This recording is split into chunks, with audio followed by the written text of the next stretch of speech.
Bonjour à vous. Aujourd'hui, je souhaitais répondre via cette petite vidéo à Thierry du Québec. Thierry qui habite au Québec et qui m'a envoyé cette correspondance mail pour m'exprimer sa difficulté très singulière, difficulté à voir avec l'œil subtil, l'œil de l'esprit, la clairvoyance. Et j'ai trouvé tellement de détails dans ce mail que j'avais envie de vous en faire profiter aussi pour les personnes concernées, intéressées par le sujet. Suite à cette vidéo que j'ai réalisée ces derniers mois sur comment voir avec son troisième œil, où je précisais que finalement le but n'était pas de chercher à voir ni à éveiller d'autres potentialités que celle d'être pleinement ici et maintenant, et que les choses se font en leur temps et que cela fait partie de la dotation spirituelle de l'être humain, de tout être humain que nous sommes, et que par conséquent nous n'avons pas tellement à chercher tout cela, puisque les choses sont là et elles s'expriment en temps voulu à partir du moment où la conscience chemine en même temps que le potentiel, la potentialité se manifeste. À défaut de quoi, il y a un décalage entre guillemets le sidis, le pouvoir, le potentiel, le don, qui une fois encore est le propre de chacun, et le niveau de conscience qui n'est pas forcément au même niveau et qui va créer des parasitages, et donc en conséquence de quoi, possibilité de faire un passage en psychiatrie du fait de ces décalages entre forcer et vouloir quelque chose et la conscience qui n'est pas là. Il y a des personnes qui se retrouvent en psychiatrie parce qu'elles cherchent justement à éveiller des choses de l'ordre du spirituel, métaphysique, énergétique, mais qu'elles ne sont pas prêtes. Elles n'en sont pas là en termes d'évolution avec elles-mêmes, qu'elles ne sont pas forcément ancrées aussi, soit cela va aussi générer de l'ego spirituel. À partir du moment où nous ne voyons pas l'extraordinaire comme quelque chose de tout à fait ordinaire, mais comme quelque chose d'extraordinaire.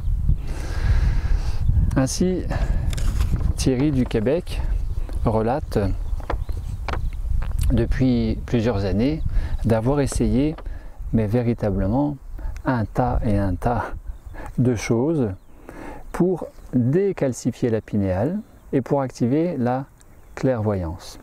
Alors d'emblée, il est important de faire la part des choses entre l'organe physique, neurologique, anatomique que nous pouvons voir au microscope, qui est la glande pinéale qui fait 1 cm sur 1 demi-cm de longueur-largeur, nous allons dire, qui est au centre du crâne, du cerveau, aligné à peu près au niveau de l'entre-oreille, entre les deux oreilles, et distingué par ailleurs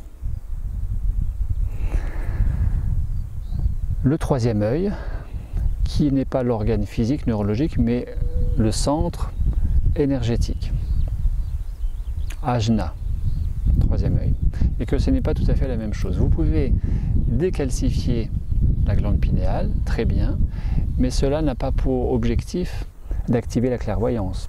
La clairvoyance est une conséquence d'une évolution, d'un cheminement en évolution avec soi-même sur le plan de l'hygiène de vie alimentaire, physique, mentale, émotionnelle, conscience déployée. Plus la conscience se déploie, plus nous allons accéder à ces potentialités sans les rechercher. Et c'est ce que manifestement Thierry n'a pas compris. Alors, Thierry, qui a testé les tisanes au tamarin, les jus de citron, le charbon actif, le chaga, l'huile de foie de morue fermentée, le cacao brut, qui aurait des vertus pour décalcifier, détoxifier la pinéale, la zéolite, le coriandre, et pourquoi pas le bore ou la bore de la betterave. Il a aussi essayé la chlorella sous comprimé, le chaga qui est un champignon des chamans de Sibérie, Donc la zéolite, cryptolinolite. Donc c'est extrêmement précis, 250 grammes, 500 comprimés de chlorella. Le tamarin, la spiruline, l'ail noir, l'ail des ours. Thierry a fait énormément de choses pour décalcifier sa pinéale. Entre-temps, il a réalisé un processus de 21 jours il y a quelques années avec un autre accompagnant. Et aujourd'hui, Thierry qui dit avouer, galérer un peu quand même. Et bon ben, pour l'instant, je ne vois toujours pas les plans subtils. Je ne vois toujours pas les plans subtils. Je m'y suis remis cet été en rajoutant en plus Trataka, pratique de purification des yeux en yoga qui consiste à fixer la flamme d'une bougie et qu'il a réalisé 5 à 10 minutes par jour pendant un certain temps. Thierry écoute tous les jours des MP3 binauraux que vous trouvez facilement sur YouTube pour décalcifier et activer la pinéale, et cela depuis plusieurs années. Il y a quelques années, ça lui arrivait de passer 3, 4, 5 heures à méditer en visionnant ce type de vidéo. Voilà, donc Thierry est exceptionnellement illustratif dans cette volonté, cette détermination à atteindre son objectif. Donc bravo à Thierry pour cette constance dans cette démarche d'allègement des toxines, de détoxification, de purification, de décalcification. Donc très bien. Et donc Thierry de me dire que vous disiez dans cette vidéo sur comment activer le troisième œil, pour la clairvoyance, de laisser faire les choses pour éviter de faire un mauvais usage de pouvoir spirituel en cas d'immaturité. Vous évitiez de donner des indications trop précises en ligne, je le comprends. Thierry, là aussi, n'a pas, il me semble, cerné, compris ma démarche, qui n'est pas de faire de la rétention d'informations, qui n'est pas d'éviter d'en dire de trop pour éviter que vous fassiez, entre guillemets, des bêtises parce que vous êtes immature. Ce n'est absolument pas ça. Ça n'a absolument pas été ça mon message dans cette vidéo. Mais je l'ai dit en tout début de cette présente vidéo que les potentialités ne sont pas à rechercher en tant que telles parce qu'il y a ce décalage et donc parasitage entre potentialités vécues, parce que rechercher, stimuler, voire forcer, ce qui serait le cas de Thierry, et le niveau de conscience qui ne suit pas. Ainsi, possibilité d'un petit séjour en psychiatrie, possibilité de développer de l'ego spirituel. À partir du moment où cela est vécu beaucoup plus avec la volonté, avec le mental, plutôt qu'avec le cœur, d'accueillir ce qui est vécu au moment, à tel moment de sa vie. Parce qu'une potentialité peut se manifester et peut aussi se rendormir. J'ai cette très bonne amie qui, un jour, a manifesté ce potentiel d'être clairvoyante et de voir l'aura des individus et l'aura colorée, et ainsi de voir qu'il y avait des choses qui n'allaient pas chez ces personnes, directement avec le troisième œil, et qui, elle, de peur de mal interpréter, de dire des choses erronées en retour aux gens chez qui elle voyait tout ça, en particulier chez les proches, les amis et autres, par exemple collègues de travail, eh bien, a demandé tout simplement à l'univers que lui soit retirée cette potentialité pour être sûr de, chose qui a été faite. Je ne dis pas que c'est ce que vous devez faire. Je dis simplement, et c'est mon message une fois encore à Thierry, en guise de réponse à son mail, eh bien, j'ai 3 niveaux de réponse possibles. Je répondrai à Thierry, puisqu'il dit par ailleurs, depuis son processus de 21 jours, il y a quelques années, avec cet autre accompagnant, il dit qu'actuellement, il a repris de mauvaises habitudes sur la nourriture. 3 points de suspension. Alors, la priorité, bien évidemment, avant de vouloir booster la clairvoyance, c'est bien sûr de détoxiner la glande pinéale, mais aussi de laisser les choses se faire. Nous ne détoxinons pas la pinéale, donc à savoir éviter de prendre l'eau du robinet, éviter de maintenir le dentifrice avec du fluor, car il y a un âge où les caries sont beaucoup plus occasionnelles et que l'hérédité maternelle, ce pourquoi les dentistes mettent du fluor, ce pourquoi les pédiatres prescrivent du fluor aux bébés, pour prévenir l'hérédité carie des mères transmises à leurs bébés, eh bien il y a un âge certain, l'âge adulte, où nous ne sommes plus vraiment concernés par ça. Donc il n'y a plus forcément lieu de prendre du dentifrice avec fluor. Et donc, mes réponses à Thierry par rapport à sa démarche, c'est qu'il serait bien, dans un premier temps, d'améliorer qualitativement sa nourriture. Ce qu'il mange, ce qu'il boit, éviter l'eau du robinet, de prendre de l'eau minérale ou de source, distillée, purifiée, au diamant, eau reconditionnée, eau conscientisée, eau énergétisée, solarisée, lunarisée, etc., etc. Vous avez plein de possibilités, les filtres Brita,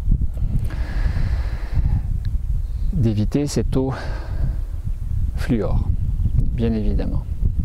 Mais cela ne va pas forcément jouer sur l'œil énergétique, sur le chakra. Ça va jouer sur le centre neurologique, l'organe physique, la pinéale, mais pas forcément sur l'œil énergétique, le chakra, ajna, qui permet, par clairvoyance, d'accéder au plan subtil et au plan dit spirituel. Le sont-ils véritablement? C'est aussi une question que je me pose et que je vous renvoie.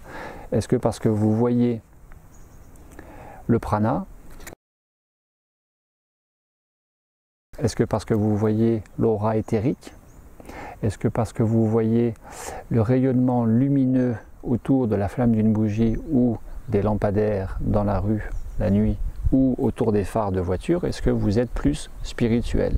Est-ce que c'est être plus spirituel que d'accéder à ces plans-là? Est-ce que ces plans sont plus spirituels? Ça veut dire qu'il y aurait des plans qui ne sont pas spirituels.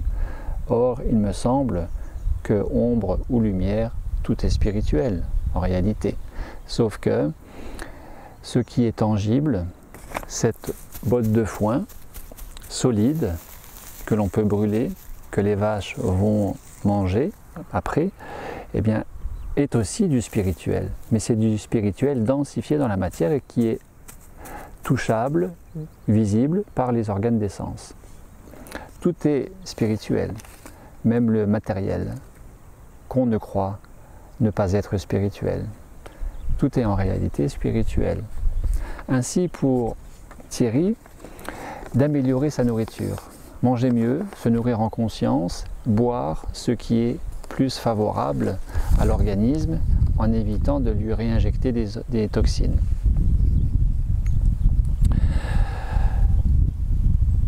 Alors, à la lecture de son mail, je me faisais la réflexion que Thierry a énormément détoxiné et que je suis sûr, chose qu'il n'a pas fait, que s'il faisait faire un scanner, qu'il demandait une prescription médicale pour un scanner de sa glande pinéale, il pourrait l'obtenir relativement facilement, même si c'est un examen cher pour la sécurité sociale, eh bien, il pourrait constater quelle est la vitalité et donc degré de calcification de sa glande pinéale. Et avec le processus qu'il a déjà réalisé une première fois, avec toute cette démarche en conscience de méditation, eh bien, il pourrait aussi évaluer la grosseur de sa glande pinéale. Comme Ratan Manek, dans ce DVD, ce film Lumière, qui enseigne le sun gazing et qui aurait une glande pinéale 3 fois supérieure à monsieur, madame, tout le monde. D'avoir stimulé avec l'imprégnation solaire, pranique, cet organe. Est-ce que cela veut dire pour autant que Ratan Manek est clairvoyant et qu'il voit les auras, le prana? Ce serait une question à lui poser. Donc, pour Thierry, deuxième suggestion, détoxiner le mental. Thierry est infiniment trop dans la volonté de vouloir provoquer ce potentiel. Et plus nous voulons quelque chose, plus quelque part nous contrarions le processus naturel à agir, à opérer, et nous freinons, nous bloquons les choses tout simplement. Donc j'inviterai Thierry en réponse numéro 2, en solution possible, en plus de cultiver la méditation, mais de méditer au fin de ne rien chercher, de ne rien vouloir, de ne rien attendre, de ne rien espérer, de ne rien retenir, ni forcer, ni éviter, ni analyser. Simplement méditer voulant dire écouter, ressentir ce qu'il y a là au présent, dedans, dehors, intérieur, extérieur. Écouter, ressentir, d'être neutre, bienveillant, présent. Présent ne veut pas dire je veux quelque chose, je fais pour avoir quelque chose. Je suis présent pour me poser, me reposer, me déposer, me rencontrer, peut-être me réconcilier, peut-être mieux m'aimer. C'est la démarche uniciste, unitariste, unitaire de la conscience d'unité qui transcende la pseudo-conscience de la dualité. Et plus Thierry fait pour obtenir, paradoxalement, plus je crois que ça bloque le processus d'accéder naturellement au subtil. Parce que dans cette démarche, c'est pas nous qui allons à la conscience, c'est pas nous qui allons au prana, c'est pas nous qui allons au siddhis, aux potentialités. C'est la vie qui vient à nous, parce que nous nous ouvrons, nous recevons, nous accueillons. Et la conscience, conscience pranique, état pranique, c'est plutôt dans cette démarche d'ouvrir et d'accueillir, plutôt que de faire pour obtenir. Parce que faire pour obtenir, c'est être fermé au reste, ou être fermé tout simplement au présent, à ce qui est là au présent. C'est plus subtil. Je sais, c'est paradoxal. J'aurais aimé avoir le retour de Thierry sur cette vidéo des phénomènes de paradoxe liés à la démarche de la relation d'aide et du développement personnel ou des déploiements spirituels.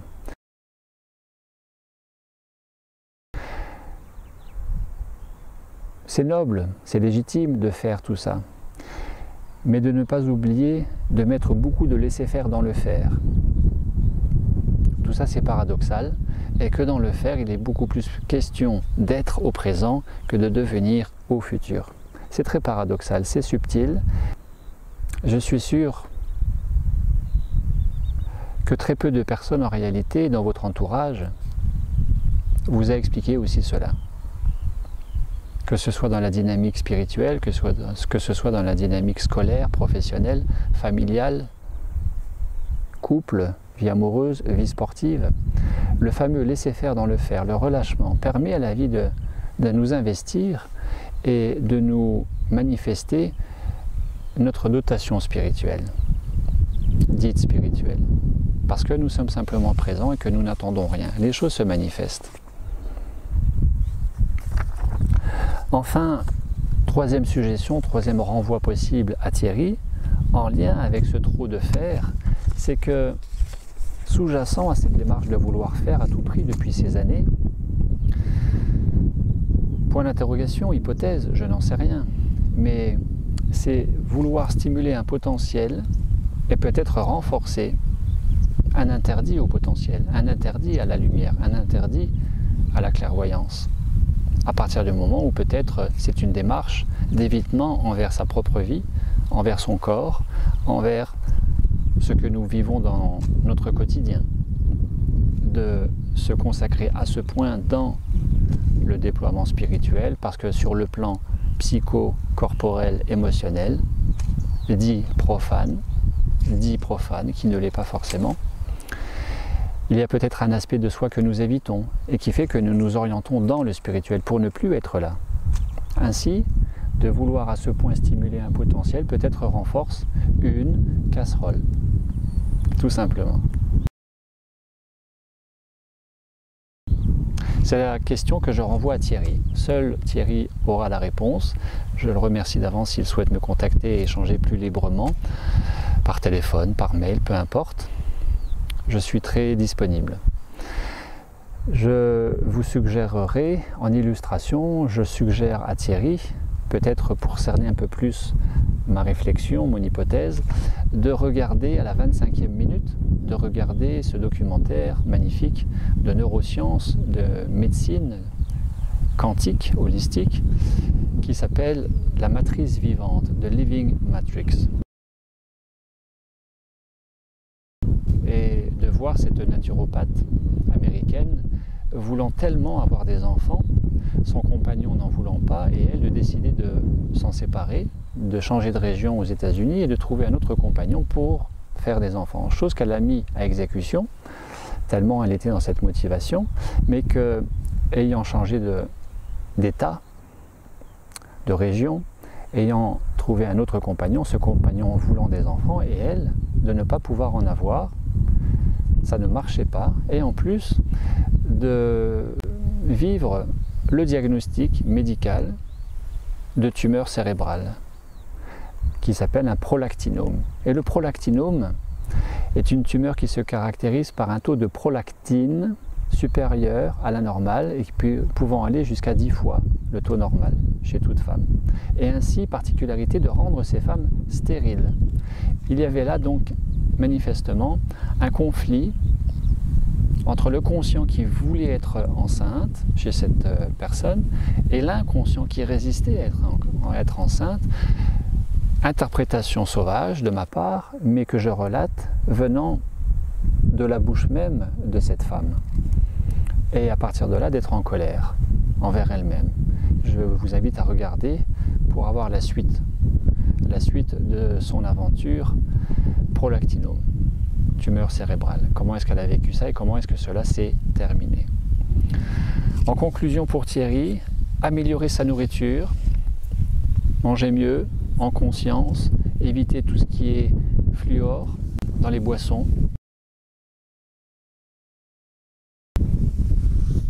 Je ne vais pas lui suggérer de méditer puisqu'il médite, mais en méditant ou en ne méditant pas, d'être dans le ici et maintenant. Et pour être dans le ici et maintenant, qui est la véritable nourriture en réalité, qui est la véritable bascule possible vers ses potentialités, et bien de ne rien attendre, de ne rien chercher et de vivre comme si les choses étaient déjà là. C'est le fameux lâcher prise. Lâcher prise du mental qui par ailleurs bloque les choses sur un plan plus subtil, peut-être moins apparent, moins conscient. Et en lien avec ce lâcher prise du mental, peut-être de regarder de plus près une éventuelle casserole, un interdit de vie qui fait que paradoxalement, en conscience, nous volons, nous faisons, mais que dans le résultat, ça ne marche pas forcément plus. Ainsi, c'était aussi mon cas. C'était mon cas en 99 et 2000, 99, 2000, 2001, où j'ai suivi un cursus de formation professionnelle en sophro-relaxation sur 3 ans, que j'avais payé, que j'investissais beaucoup, j'étais très assidu, j'étais toujours en avance, c'est samedi à 9h du matin, j'étais à 9h moins le quart devant la porte et j'attendais, très souvent j'étais le premier, je notais tout ce que je pouvais noter, je pratiquais un maximum, je travaillais chez moi ce qui était vu en stage, etc. pendant ces 3 ans. Sauf que la première année, j'ai passé la première année entière à dormir. À 9h du matin, nous commencions une pratique de sophro-relaxation. Je dormais à 9h30 sur la moquette, après avoir passé une très bonne nuit de sommeil chez moi. Jusqu'à ce que la formatrice, elle-même, Patricia, bonjour Patricia,